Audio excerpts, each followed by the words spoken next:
A young duck sending her way.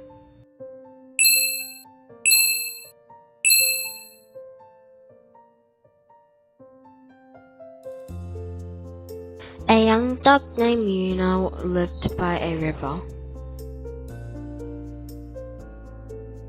Una and her family of 30 cousins lived in a boat. It was a nice boat with a picture of a kangaroo. In the morning, the ducks would hop off the boat to play in the river and catch fish. In the evening, when the dad duck tells, "Let's go," the last on board duck gets a smack on its head. On the evening, the dad duck called, "Let's go." But Una was catching a fish and couldn't hear him. When she came out of the water, everyone was on board.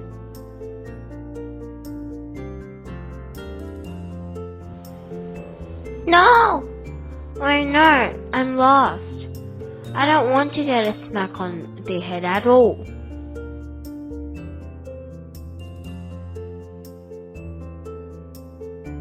Una hid in the bush so she wouldn't be found.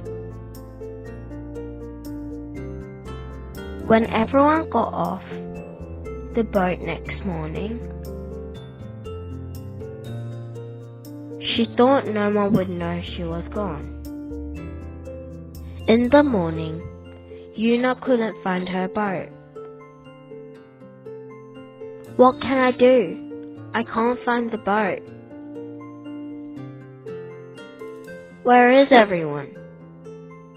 Una searched for any boats with kangaroo in the river.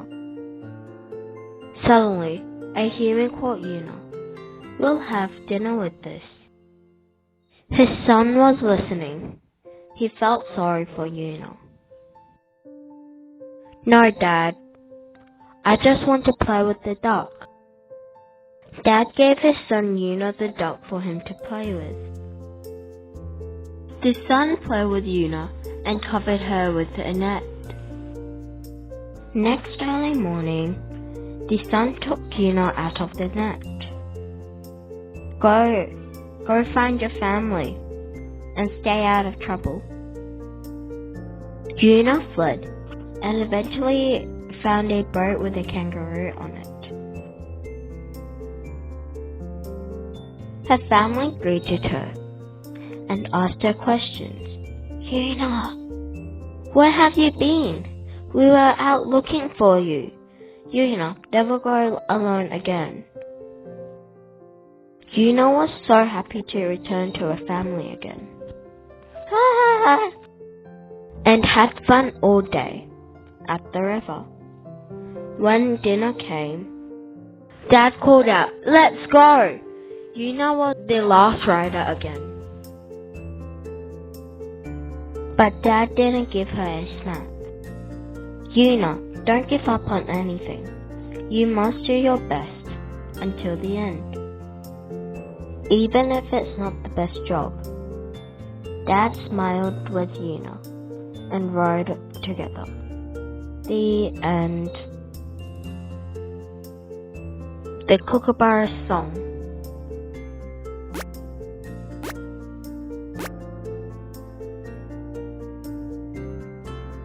A baby bird cried again. Tonight. "I don't want to sleep." The baby bird started to cry louder.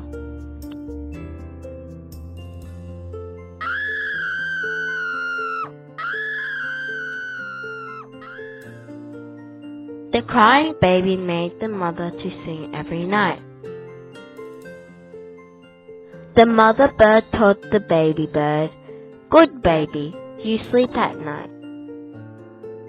Should we play tomorrow?" The baby bird kept crying and wanted a hug. An owl came to hear the baby bird and said, Hoo-hoo, hoo-hoo, hoo-hoo, hoo-hoo. A good bird sleeps well. Come to bed. I'll read a book for you. The owl began to read the book, but the baby bird fell asleep at dawn. The mother was sorry to the other birds and worried for the baby's sleeping habit. Then one day, a kookaburra family moved into the neighborhood. Hello! This is the kookaburra family. We moved in today. Nice to meet you. The mother sighed as she spoke. Our previous neighbor moved because of my little bird crying. The kookaburra was thinking and said to the mother, Can I help you for your baby to sleep? Really?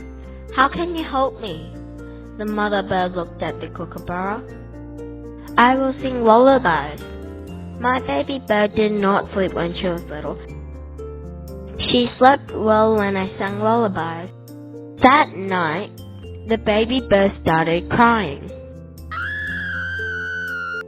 The kookaburra opened his window and began to sing lullabies for the baby bird.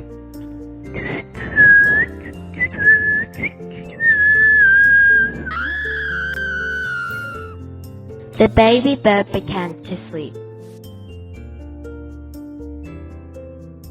The next day, the mother bird made a delicious cake and presented it to the kookaburra. The baby bird said to the kookaburra, Thank you. Your song was wonderful. I was so cool. But the mother bird was worried about the kookaburra's voice. So the mother asked her husband to make something. The father nodded, anxious. He made a hole in the center of the cup, then connected the center of 2 cups. That night, the kookaburra started to sing the lullaby with the cup on her mouth.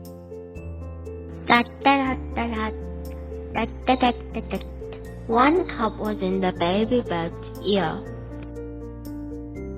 Those cups worked well. The baby slept while listening to the soft lullaby. The kookaburra didn't need to sing loudly anymore. The end. The Mouse's Tale.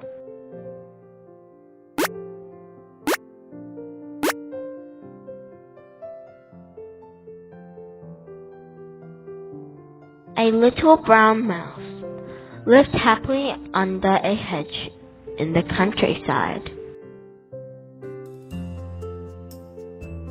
One day, his cousin came from town to visit. I thought I'd try out life in the country, he said. Love it here. The country mouse did everything. He could look after his city cousin. He gave him the best piece of moss to sleep on, and fed him the tastiest nuts and vegetables. You call this good life? Some more carrots? The town mouse wasn't impressed.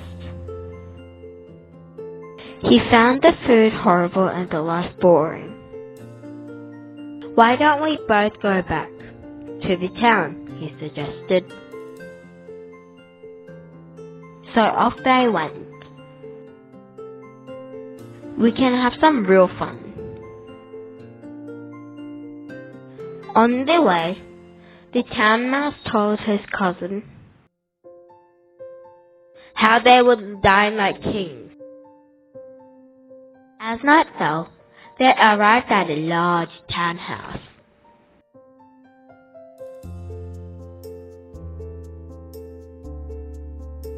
"This way," whispered the town mouse, scrambling under the back door.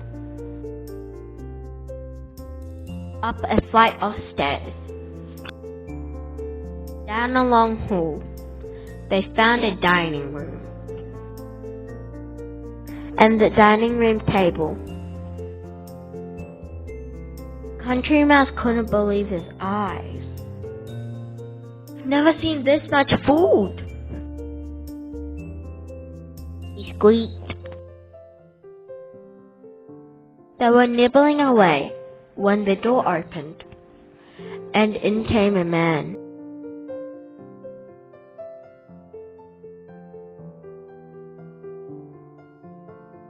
The two cousins hid and held their breath.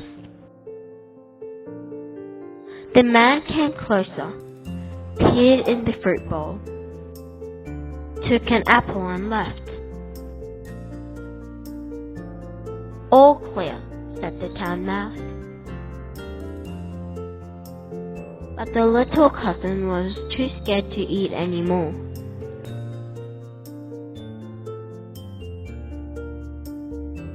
"Swiss cheese is so tasty." In the corner, a large cat has woken up by all the noise.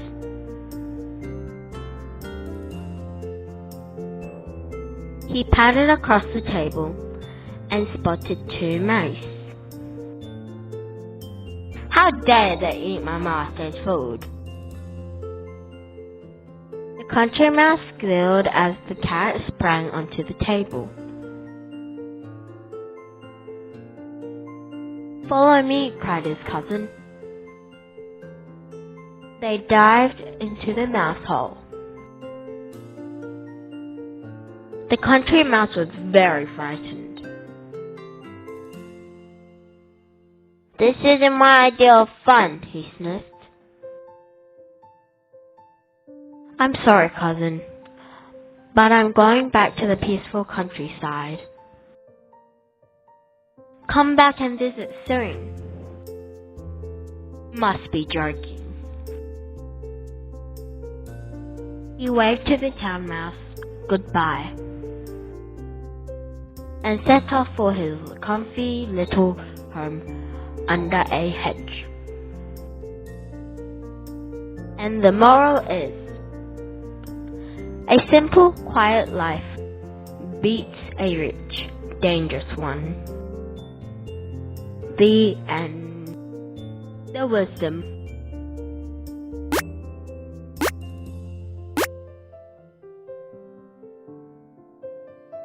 A little girl named Yuna lived in a small village by the river. The village were often attacked by big waves that hurt livestock and people.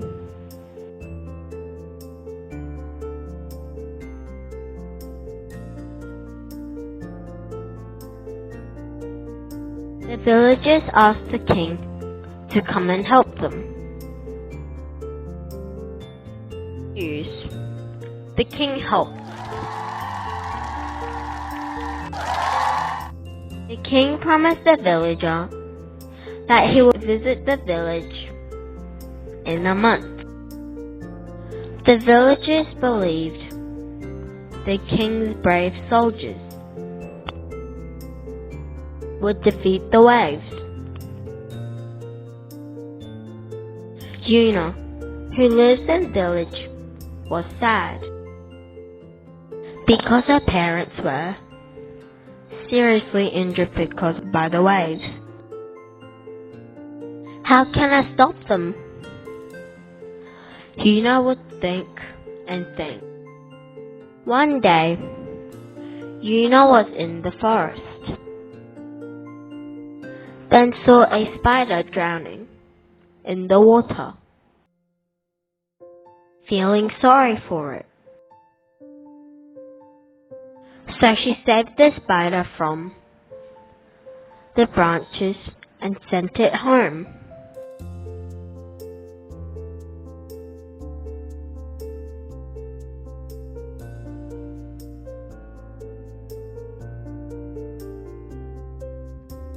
Una looked closely at the spiderweb and thought,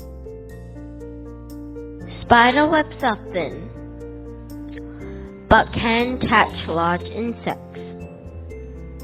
The web was looking strong. Una nodded. When Una returned home, the local children were playing with vines.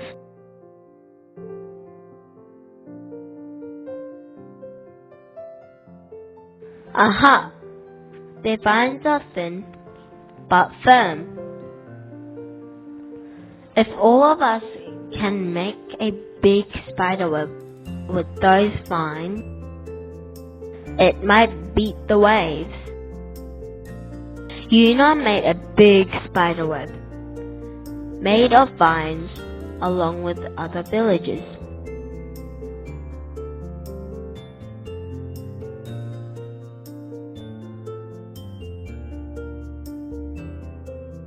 Una tied the vine made spider web to a tree.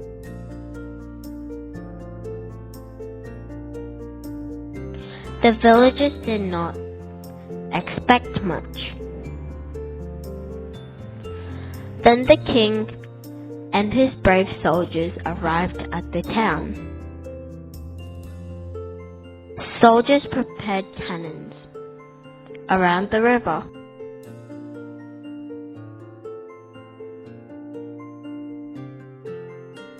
And when the big wave came, they shot the cannons. Everyone expected the cannons to defeat the waves, but they went straight through.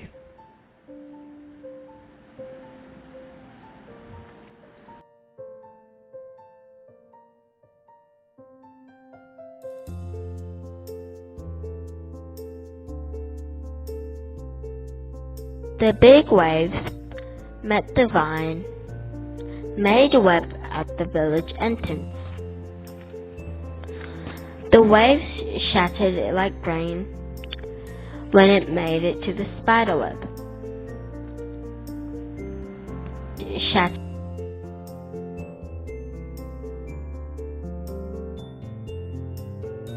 Everyone who watched was shocked. People celebrated the waves' defeat.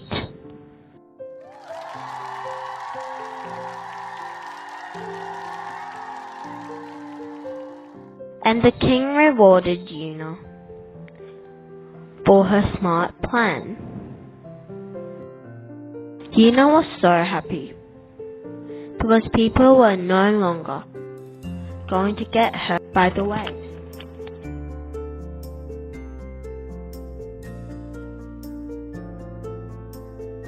The end. The Dog and the Bone.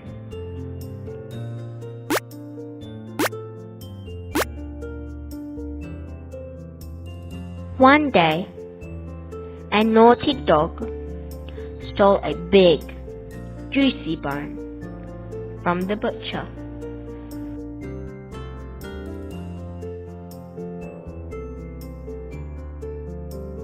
"He can't catch me." The dog scampered away across the fields.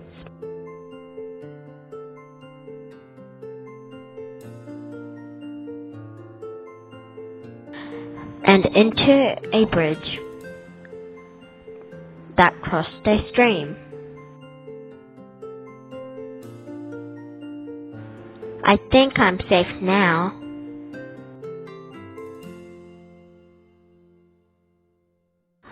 He looked down at the water and jumped in surprise.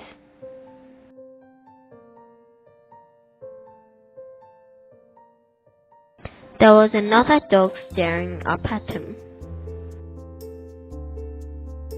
And he had a big, juicy bone in his mouth too. His bone's bigger than mine.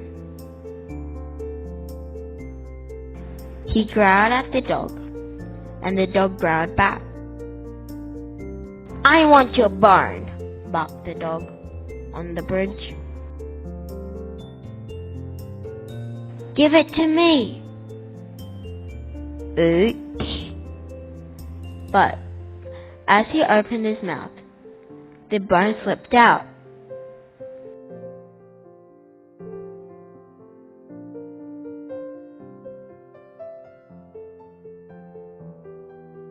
It fell in the water with a big splash.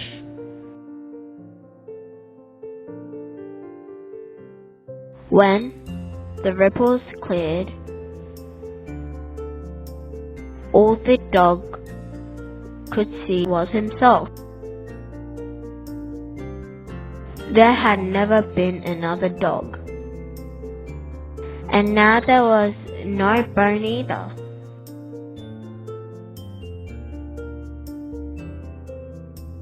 I wish I hadn't been so greedy.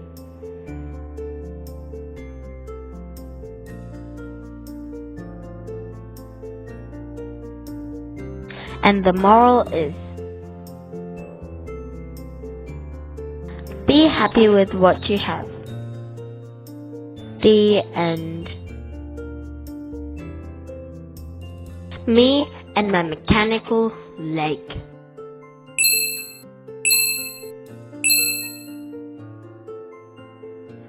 My name is Robin, and I have a very uncomfortable leg.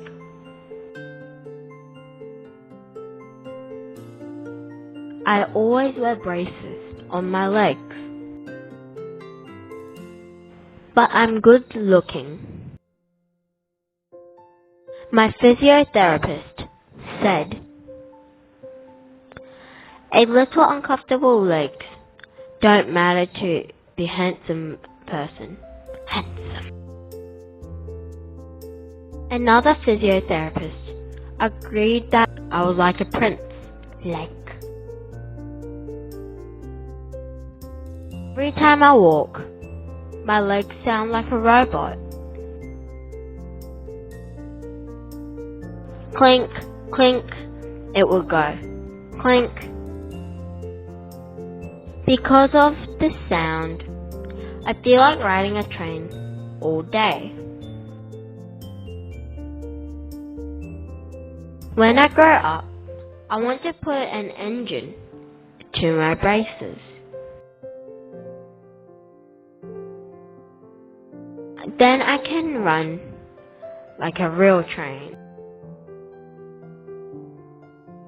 My legs are weak, but my hands are very strong.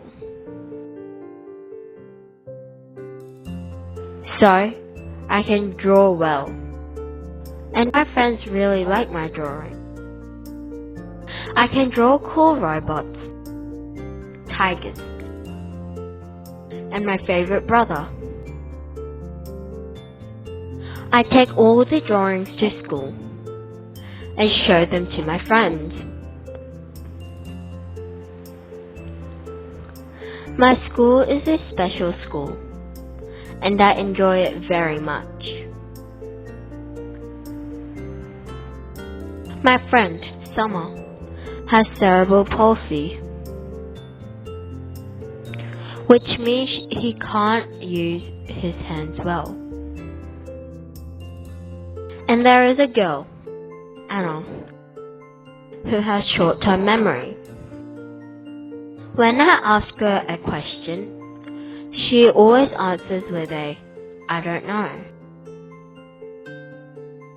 But you have no idea how pretty she is. Anna has big brown eyes. Actually, I like her. Joy is a child who can't walk. He grows up in a poor house, so he doesn't have a wheelchair. Joy always comes to school on his dad's back. I'm most envious of Joy sometimes. When I get tired, I ask to help Dad, but he always says no. And we all learn different things. I don't know a button. Anna learns how to close a button. Summer learns how to eat without spelling. Lately, at lunchtime, Summer had a hard time using a spoon. She would grab a plate and try to eat it. Tomato sauce all over her face. We all laugh, including Summer herself. I want to study hard and become a scientist. Yes, you can do it. So I can turn my braces into a robot. I'm still uncomfortable with my legs, but I'm still handsome.